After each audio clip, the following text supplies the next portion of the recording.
Olá, meu nome é Vitor Silvestre e você está no Bits e Chips, um canal voltado para desbravar todo o mundo da eletrônica. E no vídeo de hoje a gente vai dar continuidade à série de vídeos sobre o temporizador 555, dessa vez abordando a operação no modo astável, certo? Qual a diferença entre a operação no modo astável para o modo monoestável? A gente primeiramente observa que dessa vez temos dois resistores e um capacitor, enquanto na configuração monoestável a gente só tinha um resistor e um capacitor. Outra coisa que a gente pode perceber também é que agora o pino de threshold e o pino do trigger, do gatilho, ambos estão interligados. E essa é a principal sacada da operação astável. Porque na operação monoestável, a gente precisava toda hora ter que ficar no trigger dando um pulso negativo, tem nessa borda de descida, e a gente só conseguia mudar o estado da saída quando a gente colocava isso daqui. A gente tinha que ficar, por exemplo, na simulação, apertando um botão ou mudando o estado lógico do trigger toda vez que a gente precisasse do acionamento. Como aqui a gente está interligando o threshold, que é vinculado ao comparador superior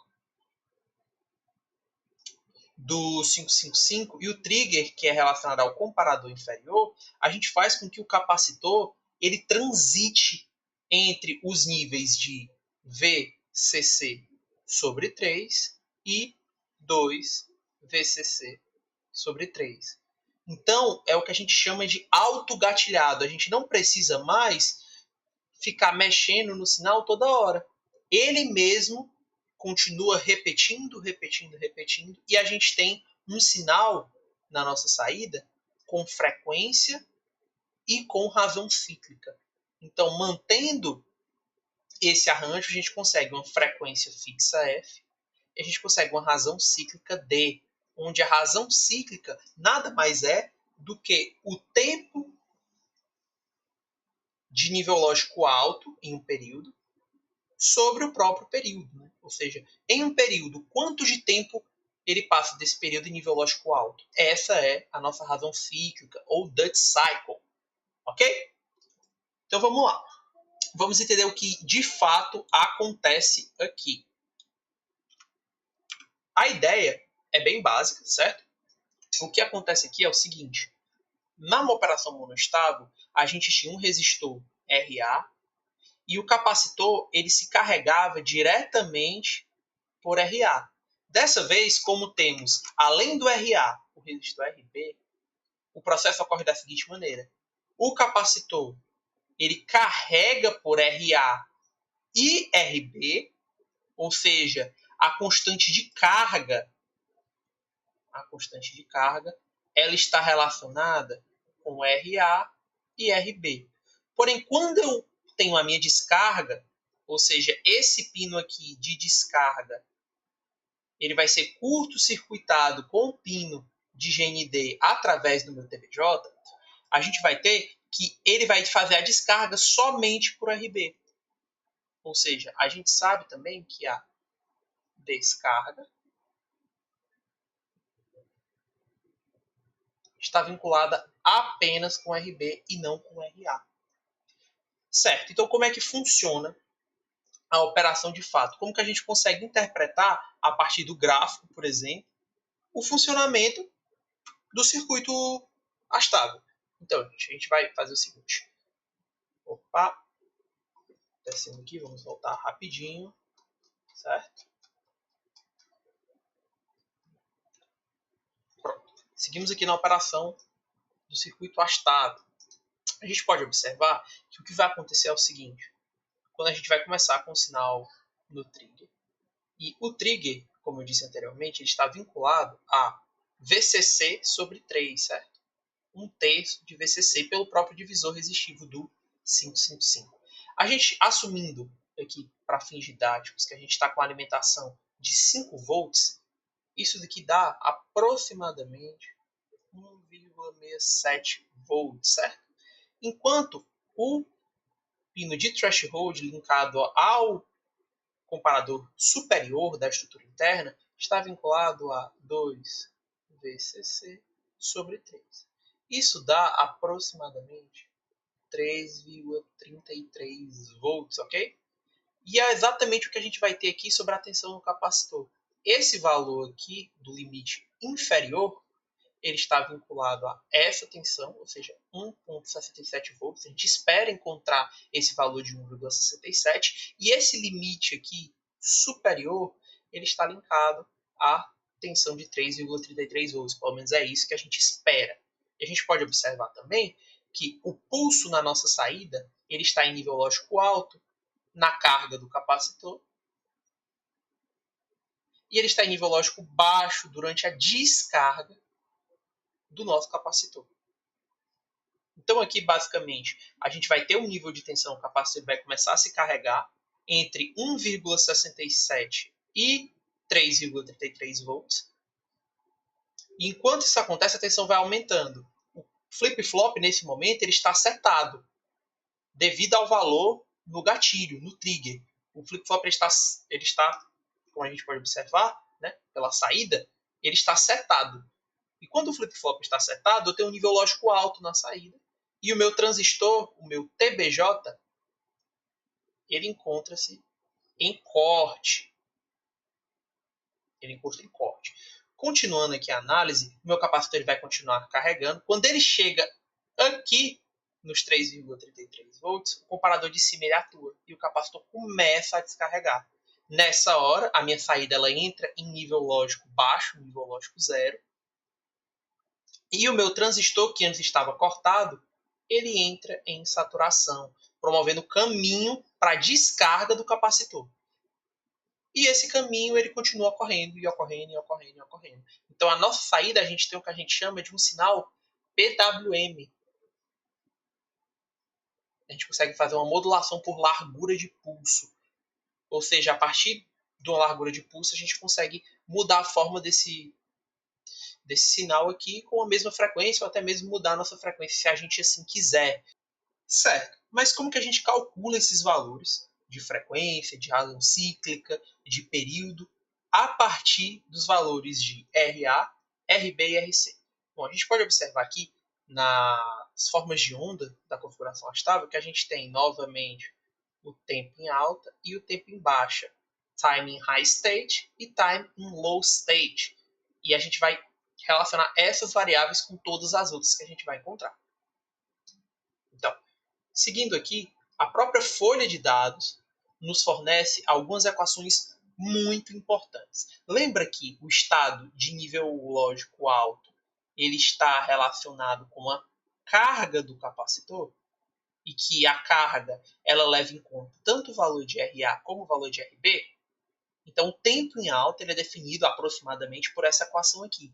0,693 vezes o produto de RA mais RB vezes C.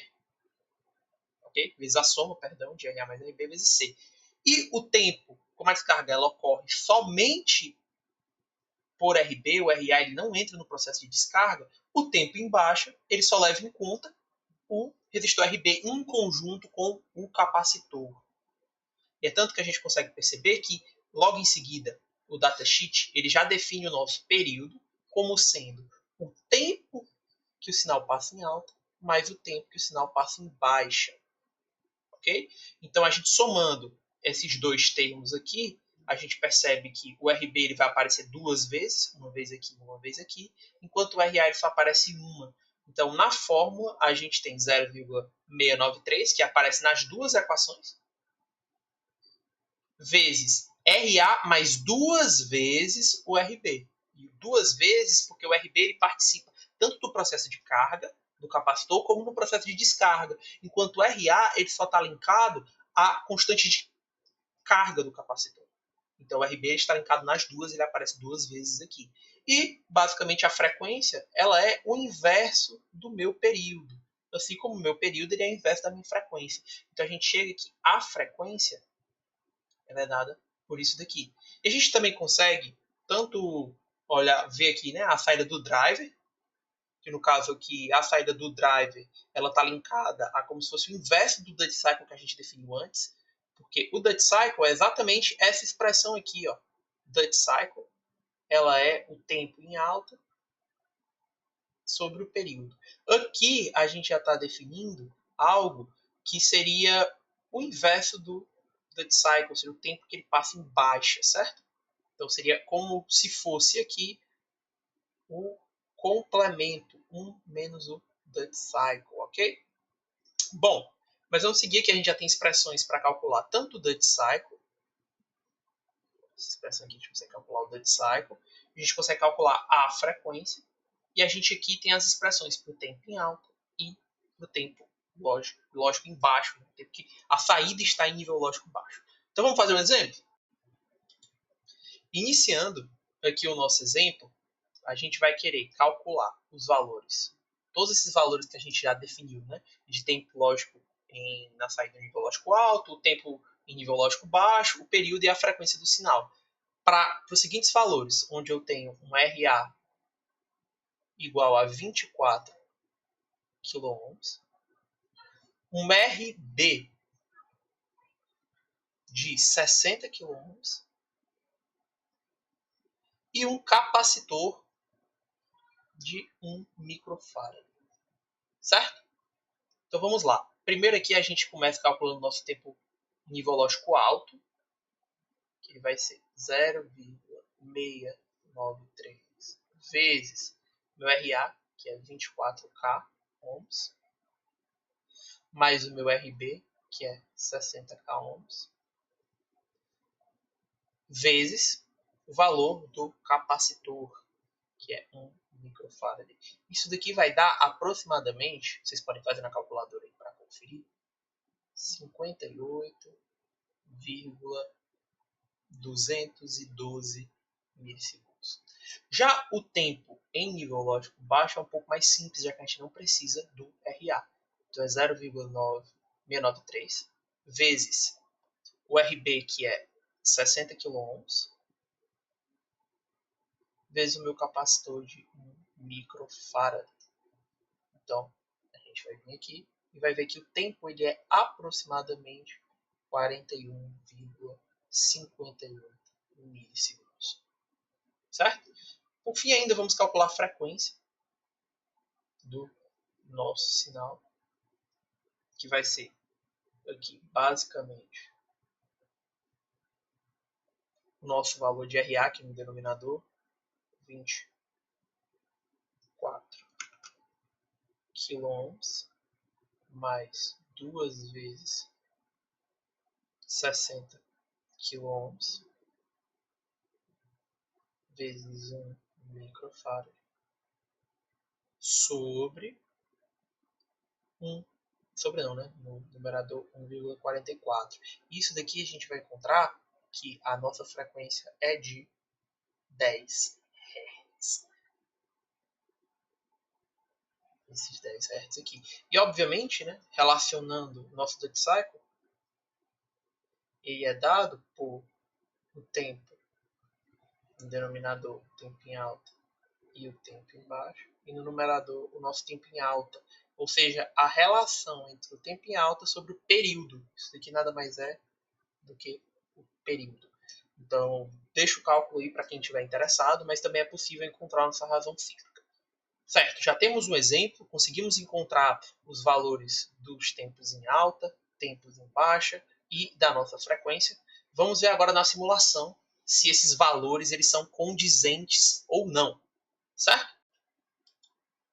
Vamos então à nossa simulação, novamente aqui no Proteus. Inclusive, tomei a liberdade de já trazer os valores analíticos em forma de texto aqui na simulação, para a gente conseguir comparar com os valores simulados que a gente vai encontrar aqui. E vamos lá montar a configuração astável do temporizador 555 aqui no Proteus. Vou colocar aqui o nosso chip, aproveitar, já ligar a nossa referência, o nosso ground. Lembrando que nessa configuração, o trigger ele está ligado diretamente no pino de threshold, ou seja, o trigger pino 2 está conectado com o threshold pino 6, certo? Vamos ter os nossos resistores.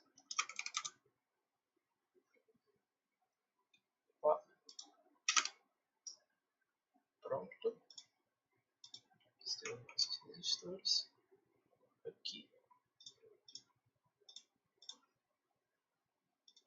e vamos ter também o nosso capacitor.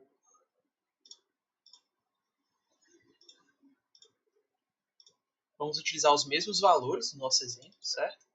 Então, esse valor aqui de 24K, esse valor de 60K e esse valor aqui de 1 microfarad, certo? Vou lembrar aqui de conectar o nosso capacitor do ground. E aqui, outra coisa que é muito importante, né? O trigger ele está conectado na parte superior do capacitor, então essa conexão ela é muito importante. Outra conexão que temos que fazer é a conexão de alimentação, muito importante também.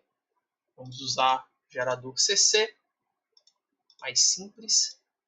Alimentação conforme utilizamos na última, né, para o modo monoestável de 5 volts. E o pino de descarga ele está conectado logo acima do resistor R2 ou RB. Então ele está entre os resistores. Temos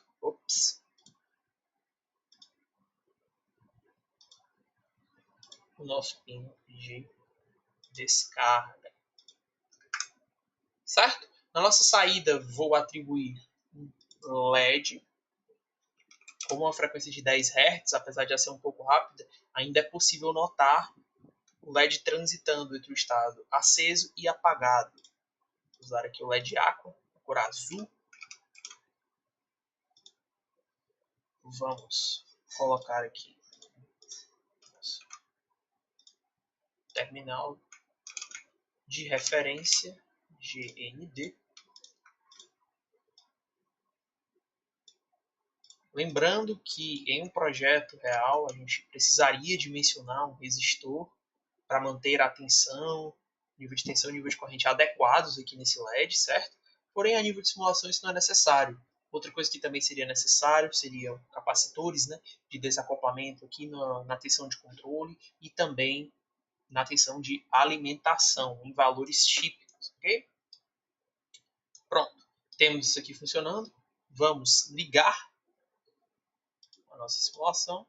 A gente percebe que ele está piscando bastante, mas a partir daqui a gente não tem certeza sobre os valores de frequência de uma forma mais exata, tempos em nível lógico alto e tempos em nível lógico baixo. Então o que a gente vai fazer? A gente vai agora sim, utilizar o osciloscópio do Proteus. E a gente vai analisar agora dois valores, certo? Vamos analisar a nossa saída, onde a gente vai conseguir ver a frequência, o tempo em nível lógico baixo, o tempo em nível lógico alto. Porém, também vamos analisar a tensão no capacitor. Como o capacitor ali está conectado, a gente pode fazer a conexão tanto no pino de threshold, que é o pino número 6, como no pino de trigger, que é o pino número 2. Realizei aqui no pino de número 6 por simplicidade de conexão. Agora vamos executar. A gente percebe aqui que o osciloscópio do Proteus já abriu. Então, vamos desativar os canais C e D, pois não estamos utilizando. Desativamos eles. Vamos configurar aqui um pouco a questão de escala, para a gente conseguir visualizar um pouco melhor. Nessa escala aqui já está bom. Vou deixar os dois aqui na mesma escala por enquanto. Vamos deslocar o sinal um pouco para baixo. E agora vamos mexer na escala de tempo. Olha lá. Vamos focar não nos sinais que estão aparecendo, mas nesses aqui. Aqui conseguimos já analisar bem. Então, o que a gente consegue analisar aqui? A gente consegue analisar que a gente tem um sinal PWM, assim como esperado. E a gente tem uma coisa, já é fato, que está de acordo com o datasheet, de acordo com a análise teórica que a gente fez. O nível lógico alto da nossa saída, ele está linkado com a carga do capacitor. Vocês podem observar aqui, ó. O nível lógico alto, ele ocorre na carga do capacitor. Então, muito importante. Inclusive, vamos colocar aqui o acoplamento CC para as duas grandezas. Certo. Então aqui a gente consegue observar isso, certo? Então a gente vê esse tipo de sinal aqui, que recebe o nível lógico alto quando eu estou na carga e recebe o nível lógico baixo quando eu estou na descarga, assim como observado com os curvas do datasheet. Agora vamos dar uma analisada nos valores que temos. Então vou levar a tela do osciloscópio um pouco para a direita, e aqui a gente consegue observar que o tempo em nível lógico alto deve ser de 58,212 milissegundos. Então vamos efetuar essa medida. Olha, 58, muito próximo. Obviamente a gente pode ver que, conforme eu vou dando zoom, eu posso dar até aumentada ou diminuída no outro lado. A gente vê que o valor é realmente bem próximo ao que a gente calculou. Agora vamos calcular o nível lógico em baixa, ok? Vamos colocar isso aqui para cá, vamos puxar aqui. 41,25 também muito próximo aos 41,58. E se a gente conseguiu identificar os valores de nível lógico, de tempo em nível lógico alto e tempo em nível lógico baixo, obviamente a nossa frequência também está de acordo, mas vamos aferir isso também. Nós temos aqui 100 milissegundos e se pegarmos aqui a calculadora, 1 dividido por 100 milissegundos, que é 0,1, nós temos a frequência de 10 Hz. Então tudo está de acordo. Certo? Também é possível aqui utilizar no lugar de um LED, utilizar uma sirene, um buzzer, para criar uma espécie de alarme, ou até mesmo os dois em conjunto.